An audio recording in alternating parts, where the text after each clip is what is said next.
Good afternoon and welcome. Today we have Fred Kuhlman, who is the founder of a company called City Outdoor Advisors. Welcome, Fred.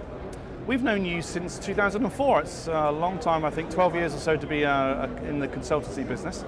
Tell us a little bit about City Outdoor Advisors before we start. Our company is advising municipalities, mainly in Holland and Belgium, about everything is being done in the outdoor world. New billboards, new bus shelters, new digital screens. We help them writing advertising policies. This is one of our major tasks. Helping them with tenders and helping them to introduce new projects. That's what we do. Okay, so smart cities must be a big part of what you're sort of doing now. I think it's on the agenda of each city at this moment, and they're looking for possibilities to make outdoor help a really smart city. How can it work? So NEC ISE is something you've probably kept a close eye on. Of course, in New York. Of course. Actually, the company who was second in that tender, City Beacon, they start in Holland. They won the tender in Eindhoven, and they're introducing 20 city beacons, very comparable to the Link New York City project, in the second quarter of this year. Okay, that's very interesting. So the second quarter of this year, yes. 20 in Eindhoven to start with? Yes, the project is already, I've seen it live, it's working, and it basically has the same, in general, the same features as the New York project. Wow, okay, so free Wi-Fi perhaps, exactly. ad supported? Yes, cameras, lights, whatever. I think there's even more functionalities. But in Holland they don't use the phone app because we hardly call on the streets anymore. Right, it's interesting. Wow.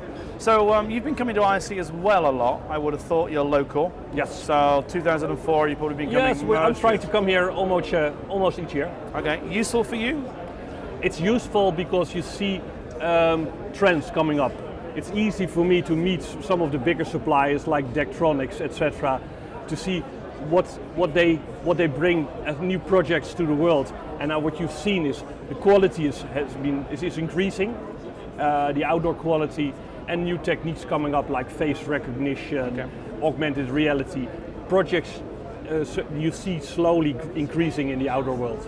Are there any other shows that you look at personally? There's been a couple of shows now. I can't think. There's one in Barcelona coming up this year, which is a smart cities type expo. Yes, those are projects. I'm going there as well. Yeah. Okay, yeah. So they're good events, you think, for yes, people exactly. In that space? That helps me building up my knowledge, how to advise cities what they can do to make their goals as a smart city work. Because okay. That's what all the cities are wrestling with that.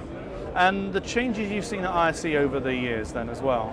Yeah, the changes. I think technology never stops. And I think the problem with seeing so much of these beautiful screens, but outside we don't see so much. If you're here in Amsterdam, mm-hmm. the first thing you will notice the lack of any digital screens outside. Inside, yes. Outdoor world, which is our business, yep. It's not happening so much. There's the struggle. Okay. Now, so we've got city beacons, you said, which is new to me. I've not heard that one before in Eindhoven. NEC ISE in New York. Yes. Decor obviously won the street furniture contract in London as well and doing similar things. We've got other companies, Ocean Outdoor in the UK, doing things in Birmingham, Manchester.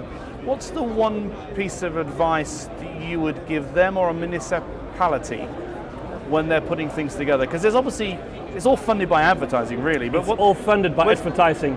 And I think it's it starts with bus shelters, because a bus shelter is essential for a city.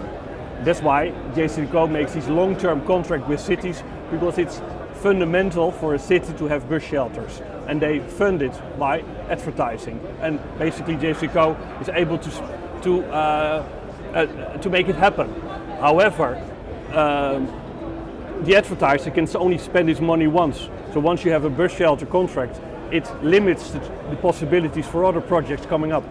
Okay. Do you think some of these municipalities are getting too much money from the advertising people? Has been too much been promised? I think you have seen it in the billboard.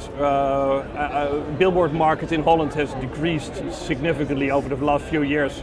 So some of these contracts are down the drain. Overpaying.